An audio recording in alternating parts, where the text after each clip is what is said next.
Hai guys, happy Sunday. Shalom dan apa kabar? Dimanapun Anda berada, keadaan apapun Anda, yuk kita persiapkan hati kita bersama dengan kita ibadah gym. Kita menyembah Tuhan bersama-sama dengan kita semua. Hari ini kita akan melihat satu tema ditemani oleh Ibu Ros dengan tema jangan bersusah hati. Apapun keadaan Anda, jangan bersusah hati, bersenang-senang saja. Seperti ada sebuah lagu yang berjudul Buat Apa Susah. Buat apa susah, buat apa susah, hidup ini hanya sementara. Buat apa susah, buat apa susah, lebih baik kita bergembira. Oke, kita bergembira di dalam Tuhan Yesus. Shalom dan happy Sunday. Shalom saudara-saudari sekalian, puji syukur kita masih boleh bersama-sama beribadah. Mari sebelum kita mulai kita sama-sama berdoa. Bapa dalam surga, terima kasih ya Tuhan untuk pagi hari ini kembali Engkau memberikan kami nafas kehidupan. Dan terima kasih juga kembali kami boleh datang ke hadapan-Mu, kami boleh bersama-sama dengan saudara seiman untuk beribadah kepada-Mu. Kami serahkan waktu ibadah kami ke dalam tangan-Mu Tuhan, kiranya Engkau yang berada di tengah-tengah kami mau memuji dan menyembah Engkau. Terima kasih Bapa, di dalam nama Yesus Kristus kami berdoa. Amin. Allah sanggup melakukan segala perkara, dari dulu, sekarang, sampai selamanya. Mari kita sama-sama bangkit berdiri, kita memuji Tuhan sebab Dia adalah Allah yang hebat. Pernah dilihat mata dan tak pernah didengar telinga dan tak pernah timbul di dalam hati, semua disediakannya bagi yang mengasihi Dia. Allah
Yesus berkata, "Marilah kepadaku semua yang letih lesu dan berbeban berat. Aku akan memberikan kelegaan kepadamu." Mari datanglah kepada Yesus. Bukalah hatimu ya Tuhan.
Saudara-saudari, mari kita arahkan hati dan pikiran kita kepada Tuhan. Dengan rendah hati, kita datang ke hadapan Tuhan mengaku dosa dan kesalahan kita. Mari ambil waktu sejenak, berdoalah kepada Tuhan. Bapa di dalam surga, ampuni dosa dan kesalahan kami ya Tuhan. Sering sekali kami melakukan apa yang tidak Kau kehendaki. Ampuni kami ya Tuhan. Berilah kami kerendahan hati yang mau selalu taat kepada firman-Mu. Bukan mengandalkan kekuatan kami sendiri. Namun biarlah kami bergantung dan bersandar kepadamu sepenuhnya di dalam menghadapi pergumulan hidup kami. Tuhan, inilah kami. Tolonglah kami untuk terus boleh bersandar dan mengandalkan Engkau, bukan mengandalkan kekuatan kami sendiri. Dengarlah doa kami ya Tuhan. Di dalam nama Yesus Kristus kami berdoa. Amin.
Teman-teman sekalian, kiranya hidup kita senantiasa dipenuhi oleh Roh Kudus.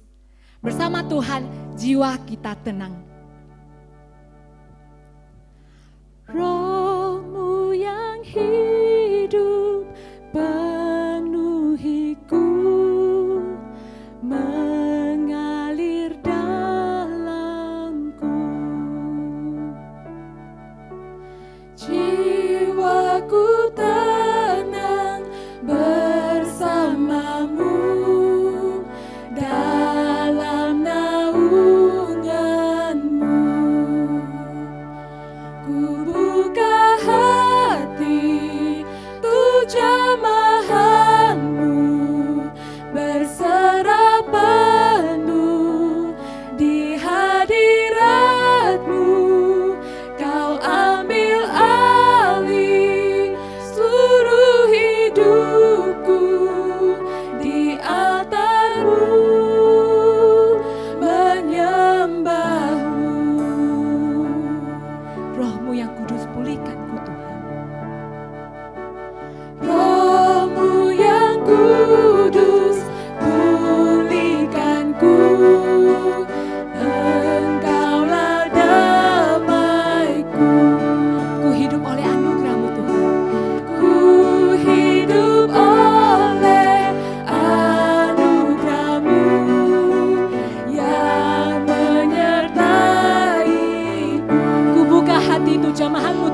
buka hati untuk jamahanmu, berserah penuh di hadiratmu. Kau ambil alih seluruh hidupku, di altarmu menyembahmu. Rohmu yang kudus pulihkan, Rohmu yang kudus pulihkanku. Engkaulah damai. Haleluya. Ku hidup oleh anugerah-Mu yang menyertaiku, yang menyertaiku.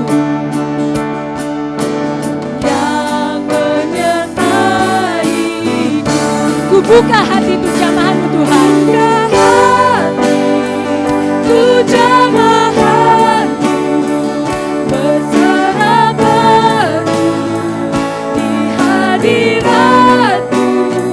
Kau ambil alih seluruh hidupku, di altar-Mu menyembah-Mu. Roh-Mu yang hidup penuhiku Tuhan. Roh-Mu yang hidup penuhiku. Datang urapi. Ku siap terima kuasa-Mu Tuhan. Ku siap terima kuasa-Mu.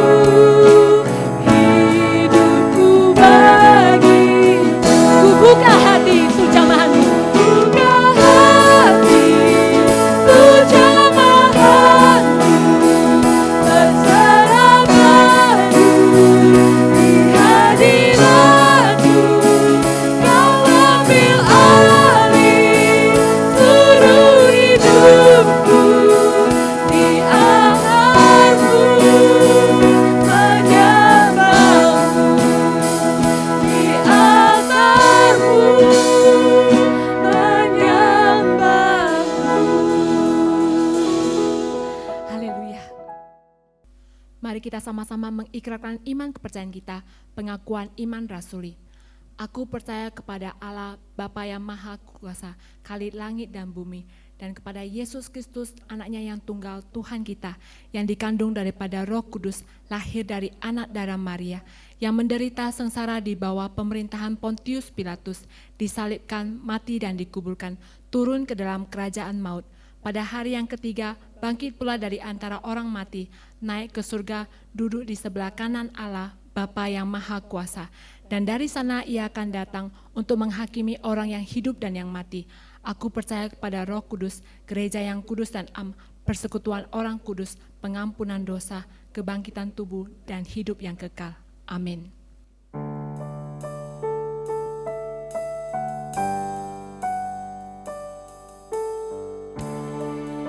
Praise the Father, praise the Son.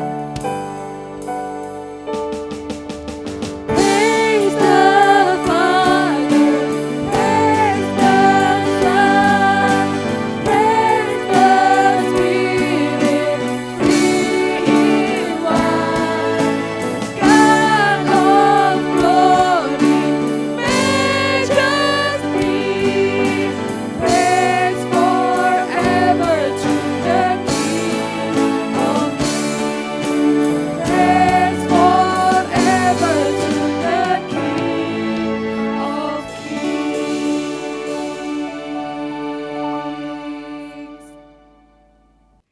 Shalom, selamat pagi sahabat muda yang dikasihi Tuhan. Sebelum kita mendengarkan firman Tuhan, terlebih dahulu mari kita berdoa. Bapa, kami bersyukur atas kasih setia-Mu dalam kehidupan kami pribadi lepas pribadi. Kami bersyukur sebab Engkau Allah yang peduli dalam kehidupan kami. Di tengah-tengah situasi yang tidak menentu ini, seringkali kami kecewa, seringkali kami bersedih hati. Oleh karena sebagai anak muda, kami sulit untuk meraih segala mimpi dan kerinduan-kerinduan kami. Tetapi kami yakin dan percaya bahwa ketika kami bersungguh-sungguh di hadapan Tuhan, ketika kami mengandalkan Engkau saja Bapa, maka Roh-Mu akan terus menguatkan dan mampukan kami. Dan hari ini Tuhan, kami rindu membaca sebagian dari sabda firman-Mu. Firman-Mu yang akan menguatkan kami, meneguhkan kami, bahkan mengokohkan kami dan menjadikan kami pribadi yang peduli terhadap sesama kami. Untuk itu Bapa, Engkau urapi hamba, berkati hamba yang tidak memiliki apa-apa ini Tuhan. Sehingga apa yang hamba sampaikan adalah sesuai dengan kehendak hati Bapa. Kami rindu Tuhan, ketika kami mendengarkan firman-Mu, baik hamba yang menyampaikan maupun anak muda yang mendengarkan. Dan setiap kami yang mendengarkan, kami sama-sama diberkati oleh Tuhan. Ini hati kami, ini waktu kami. Dalam nama Tuhan Yesus, kami sambut firman yang hidup. Amin. Sahabat muda yang dikasihi Tuhan, firman Tuhan pada pagi hari ini terambil dari Nehemia 8 ayat 10 sampai dengan ayat yang ke-13. Sekali lagi, Nehemia 8 ayat 10 sampai dengan ayat yang ke-13. Saya akan membaca untuk kita semua. Demikian firman Tuhan.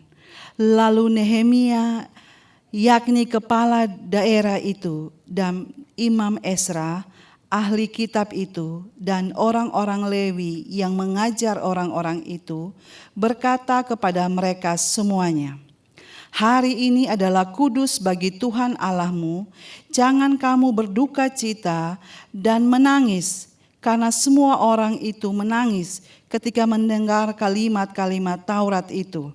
Lalu berkatalah ia kepada mereka, pergilah kamu, makanlah sedap-sedapan dan minumlah minuman manis, dan kirimlah sebagian kepada mereka yang tidak sedia apa-apa. Karena hari ini adalah kudus bagi Tuhan kita. Jangan kamu bersusah hati, sebab sukacita karena Tuhan itulah perlindunganmu. Juga orang-orang Lewi menyuruh semua orang itu supaya diam dengan kata-kata, tenanglah, hari ini adalah kudus, jangan kamu bersusah hati. Maka pergilah semua orang itu untuk makan dan minum, untuk membagi-bagi makanan dan berpesta ria. Karena mereka mengerti segala firman yang diberitahukan kepada mereka. Demikian firman Tuhan. Yang berbahagia adalah kita yang membaca, merenungkan firman Tuhan dan mempraktekannya dalam kehidupan kita hari lepas hari. Sahabat muda yang dikasihi Tuhan, firman Tuhan pagi hari ini bertemakan jangan bersusah hati. Ketika kita jujur dan mau mencermati situasi yang saat ini sedang kita alami, maka ada satu kata yang ingin saya simpulkan, bahwa saat ini segala sesuatu terjadi begitu cepat dan kita sedang berada di waktu yang serba tidak pasti. Makanya jangan heran jika orang terbiasa dengan perencanaan atau planning seringkali frustasi mengalami keadaan ini. Mereka kecewa, mereka putus asa oleh karena sejumlah perencanaan yang sudah diatur dengan begitu baik pada akhirnya gagal oleh karena situasi yang sedang kita alami saat ini. Dan seringkali kita juga dikagetkan dengan masalah-masalah besar yang terjadi secara tiba-tiba. Situasi iklim yang ekstrim ini, sering kita mendengarkan berita-berita yang menimbulkan dampak masalah yang luar biasa. Bahkan kehidupan orang-orang yang ada di sekeliling kita, mungkin sahabat kita, mungkin juga keluarga kita. Kita masih bertemu dengan keadaan sehat, usia masih muda, penampilannya masih ganteng, cantik, energik. Tiba-tiba orang berkata, sudah pergi, telah pergi. Dan kita hanya bilang, sayang ya, kenapa cepat sekali? Oh, pergi karena COVID-19. Oh, saya tahu dia positif COVID. Kami membaca FB-nya atau IG-nya beberapa hari yang lalu. Kita seringkali mendapatkan berita-berita seperti itu. Itu sebabnya banyak orang merasa frustasi. Seperti apa sebenarnya kehidupan ini ke depan? Dan apa yang harus dibuat? Sejumlah rencana, khususnya anak-anak muda yang telah bersusah payah kuliah, bahkan mungkin dia melamar pada satu perusahaan besar, dan ketika dia akan pergi untuk memulai pekerjaan, dia harus mendapat berita bahwa untuk sementara, karena tidak ada penerbangan atau karena semakin panjang COVID ini dan berakibatkan banyak korban yang jatuh, untuk itu sementara waktu ditutup dan lain sebagainya, alasan-alasan yang kita dengar. Sahabat muda yang dikasihi Tuhan, bukan saja di dalam lingkungan profesi pekerjaan, di gereja pun kita mengalami hal yang sama. Beberapa gereja sudah dibuka untuk beribadah, namun oleh karena munculnya pasien, munculnya orang-orang yang terinfeksi COVID, gereja ditutup kembali, ibadah online kembali. Kita mengalami dan kita ada dalam situasi ini. Kita bersedih. Ada kalanya ketika kita diberitahu untuk mengambil bagian dalam pelayanan, kita merasa kita tidak sanggup untuk hadir. Makanya jangan heran kalau kita menjumpai di beberapa gereja, kok yang melayani itu-itu aja ya. Seolah-olah kita tidak punya lagi yang lain. Seolah-olah anak muda tidak ada lagi. Apakah mereka bersembunyi di rumah? Atau mereka merasa bahwa aduh kalau banyak keluar rumah justru beresiko dan lain sebagainya. Ada juga yang berkata demikian, sudah pun divaksin 2 kali, masih juga terinfeksi. Bapak Ibu Saudara, anak muda yang dikasihi Tuhan, sahabat-sahabat muda yang dikasihi Tuhan dan mencintai Tuhan. Situasi ini membuat kita bersedih hati, tapi kita bersyukur kepada Tuhan sebagai orang-orang percaya, sebagai murid Kristus. Ada firman yang terus menguatkan dan mengingatkan kita. Ada firman yang sering menghibur kita dan membawa kita kembali untuk melihat apa sesungguhnya yang menjadi rencana Allah dalam kehidupan kita. Mari kita belajar dari Nehemia. Nehemia adalah seorang juru minum raja. Ketika dia mendengarkan situasi yang terjadi di Yerusalem, di tempatnya di mana ada sebagian orang yang tidak ditawan, mereka ada di kota itu sedang bersedih oleh karena tembok-tembok kota itu hancur, dan itu menyebabkan kapanpun mereka akan diserang oleh musuh, mereka pasti diserang. Membuat Nehemia bersedih hati. Dan kehidupan seperti ini pun sebenarnya tidak beda jauh dengan kita. Kita seolah-olah ada di satu kota atau kita seperti kota yang tembok-tembok kita itu telah hancur. Membuat kita waspada, was-was, khawatir, ketakutan. Karena kapanpun bisa saja kita diserang oleh lawan.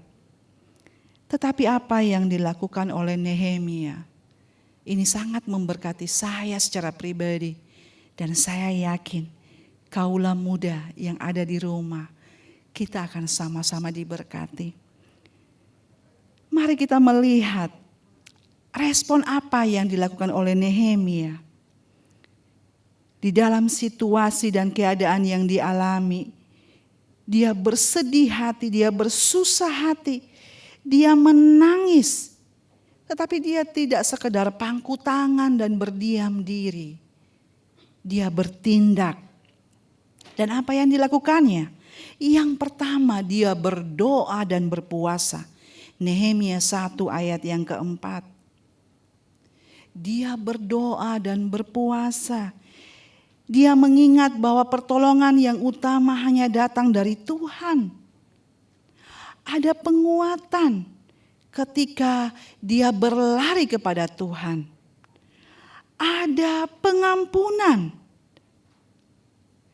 Dan ada semangat, suatu dorongan yang membuat Nehemia mampu menerima kenyataan dan keadaan ini, serta memahami apa yang menjadi kehendak Tuhan bagi bangsanya.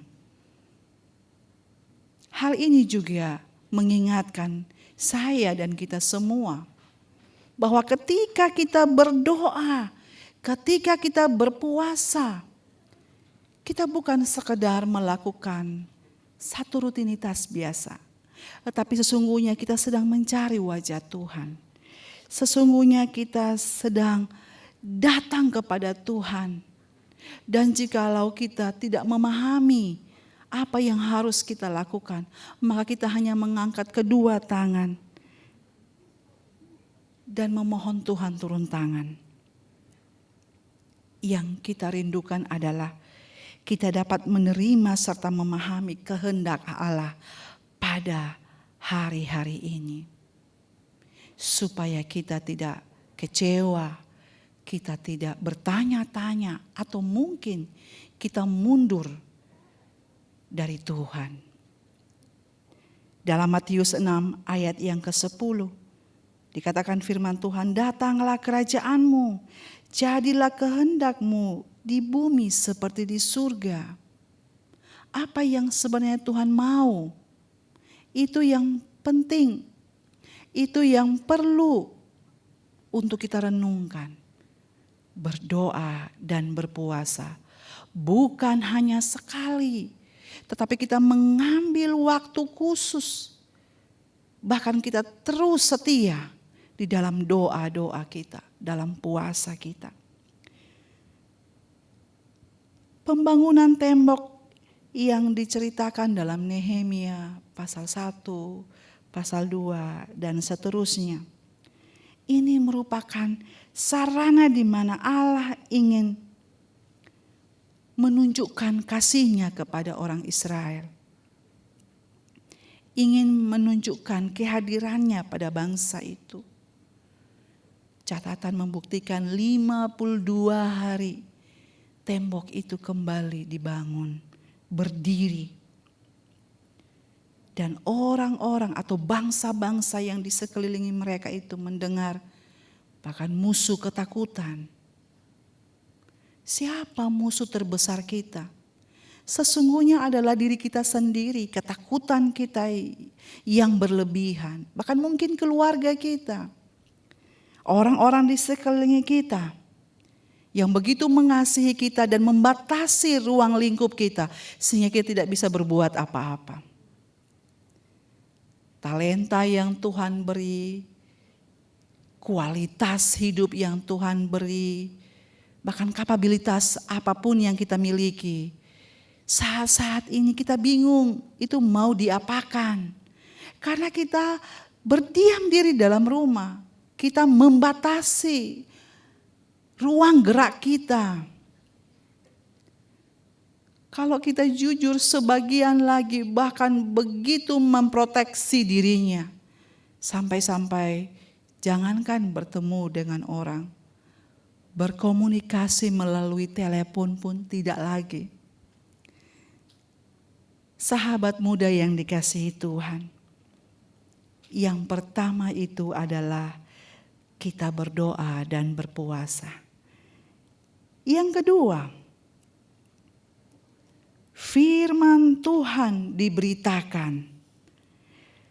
Ketika Esra kembali membacakan Taurat itu, ayat yang ke-10. Orang Israel menangis. Orang Israel menangis. Karena selama di dalam pembuangan, tidak ada orang yang menyuarakan Taurat itu atau membacakan Taurat itu. Sadarkah kita bahwa ada begitu banyak orang-orang muda di luar sana yang mungkin saja tidak lagi mendengarkan firman Tuhan. Mungkin saja mereka kecewa dengan Tuhan sampai mereka mundur dari gereja, bahkan dari pelayanan. Orang-orang yang mereka cintai, yang mereka kasihi tiba-tiba dipanggil karena terinfeksi COVID.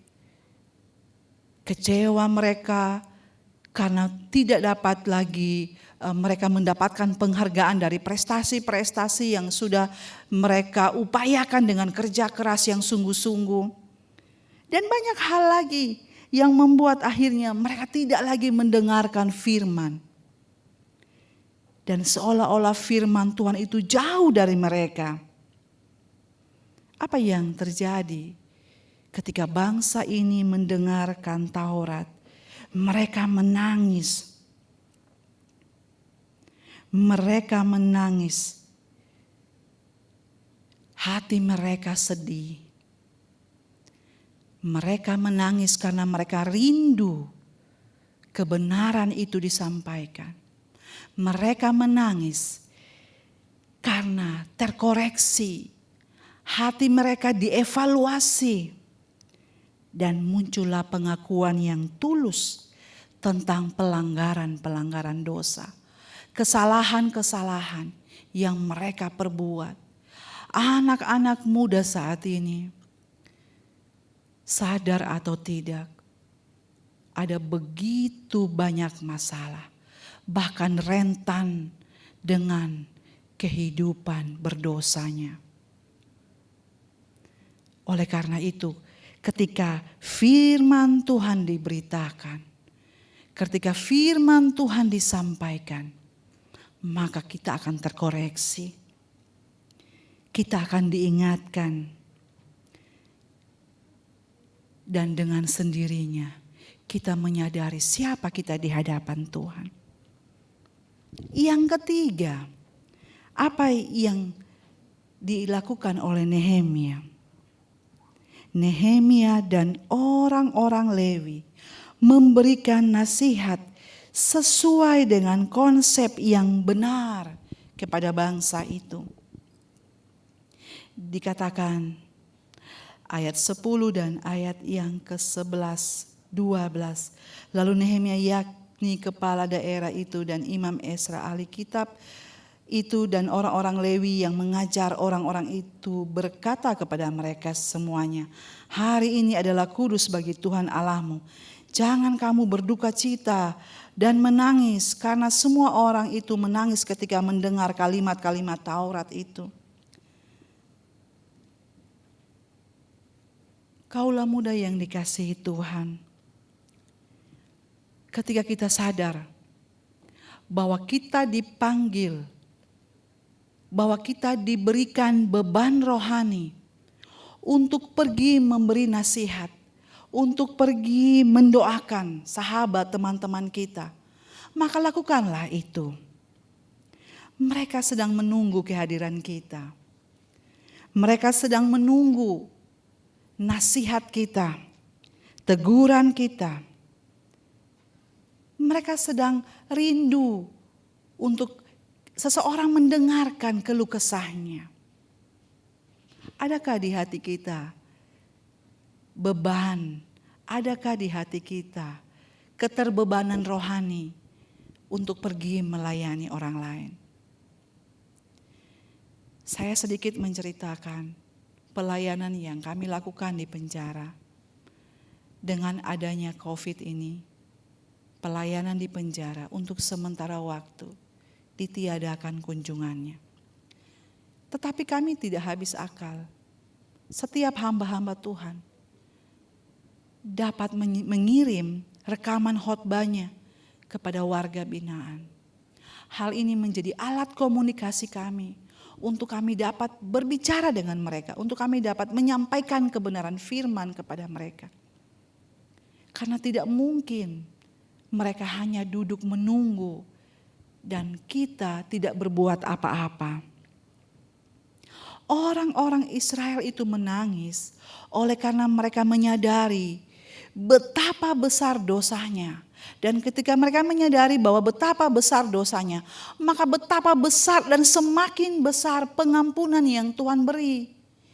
Itu yang membuat kita sadar bahwa kita yang berdosa ini, kita yang melakukan begitu banyak pelanggaran, sadar atau tidak, pengampunan itu lebih lagi besarnya.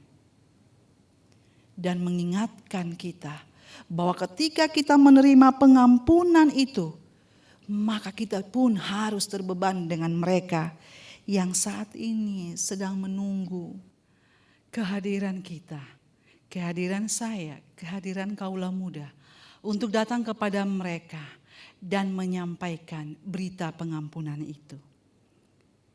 Orang yang mengerti tentang firman Tuhan akan memberi dampak sukacita yang besar. Sebab sukacita yang besar itu menghasilkan sukacita yang sejati karena perdamaian dengan Allah. Perdamaian dengan Allah memberikan mereka kekuatan untuk menghadapi tekanan hidup setiap hari. Karena Roh Kudus akan terus memampukan dan menguatkan mereka hidup hari lepas hari di dalam tantangan maupun penderitaan. Sahabat muda yang dikasihi Tuhan, iman yang sungguh-sungguh, iman yang bertumbuh di dalam Kristus menjadikan orang Israel hidup sesuai dengan kehendak Allah. Kehidupan kita pun tidak bisa lepas dari pertumbuhan iman. Jikalau kita sungguh-sungguh percaya kepada Kristus, maka kita tidak bisa berdiam saja. Kita tidak bisa berpangku tangan saja. Tetapi apa yang dapat kita lakukan? Kita harus memberi diri, meresponi diri dengan mengambil bagian di dalam panggilan Kristus sebagai orang muda. Apa yang dapat kita lakukan? Mungkin kita punya kemampuan melalui talenta kita, atau mungkin kita dapat mengunjungi dan berbicara kepada mereka melalui telepon. Mari kita lakukan. Ketika seseorang memiliki sukacita di dalam hati, maka mereka akan mampu menghadapi situasi. Sukacita itu dapat membentengi hidup siapapun, khususnya anak-anak Tuhan. Sukacita itu dapat memampukan seseorang menghadapi pencobaan hidup setiap hari. Filipi 4 ayat yang keempat berkata, bersukacitalah senantiasa di dalam Tuhan. Sekali lagi kukatakan, bersukacitalah. Dan ketika seseorang memiliki sukacita, maka tentunya kehidupannya akan memancarkan buah-buah roh. Kehidupan yang menghasilkan buah. Kehidupan rohani yang berbuah. Dan dia menjadi saksi di tengah-tengah kehidupannya, di sekelilingi orang yang ada di sekitarnya. Dia menjadi saksi dalam perbuatannya, dalam kata-katanya, bahkan di dalam pemikirannya. Kaulah muda yang dikasihi Tuhan, sukacita itu juga menjadi motivasi untuk kita terus bertahan, baik kita secara pribadi maupun orang lain. Sukacita itu membuat kita mampu bertahan sampai kesudahan, sampai Kristus datang menjemput kita. Sehingga tidak ada lagi hari-hari yang membuat kita bersedih atau waktu yang terabaikan oleh karena kita terus bersusah hati. Kiranya firman Tuhan ini menguatkan kita semua, menolong kita semua, dan memberi diri kita untuk berkomitmen dengan Tuhan. Mari kita berdoa.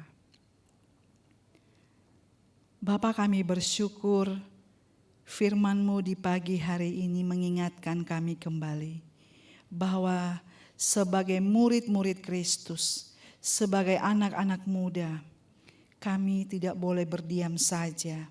Kami tidak boleh berpangku tangan saja. Tetapi kami harus meresponi firman-Mu. Kami harus belajar dari keteladanan tokoh-tokoh yang ada di dalam Alkitab ini, Bapa. Sehingga kami boleh menjadi berkat dan hidup kami bermakna bagi satu dengan yang lain. Terima kasih Bapa. Biarlah firman ini menjadi rema, menjadi penyemangat di dalam hati kami. Roh Kudus memampukan kami untuk kami mempraktekannya dalam kehidupan kami hari lepas hari. Kami dapat menjalani kehidupan kami sebagai anak-anak muda dan kami dapat menjalani tanggung jawab kami sebagai orang percaya. Berdoa, mendengarkan firman Tuhan, bahkan menjadi saksi bagi orang lain. Itulah yang menjadi kerinduan kami. Berkati anak-anak muda Bapa, dimanapun mereka berada. Jikalau mereka sedang sakit, Engkau sembuhkan dalam nama Yesus. Jikalau mereka sedang bersusah hati dan berbeban berat, mari Bapa Engkau pulihkan. Mari Bapa Engkau ringankan dalam nama Yesus. Jadikan hidup mereka berarti. Jadikan hidup mereka bermakna untuk hormat, kemuliaan bagi nama-Mu saja. Ini doa kami Bapa, di dalam Kristus Yesus kami sudah berdoa. Amin. Baik, sahabat-sahabat muda, untuk mengakhiri ibadah ini, mari kita ucapkan doa Bapa kami. Bapa kami yang ada di surga, dikuduskanlah nama-Mu, datanglah kerajaan-Mu, jadilah kehendak-Mu di bumi seperti di surga. Berilah kami pada hari ini makanan kami yang secukupnya, dan ampunilah kami atas kesalahan kami, seperti kami juga mengampuni orang yang bersalah kepada kami. Dan janganlah membawa kami ke dalam pencobaan, tetapi lepaskanlah kami daripada yang jahat. Sebab Engkau yang berkuasa, kemuliaan sampai selama-lamanya. Amin.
Guys, saya percaya hari ini kita semua diberkati oleh firman Tuhan.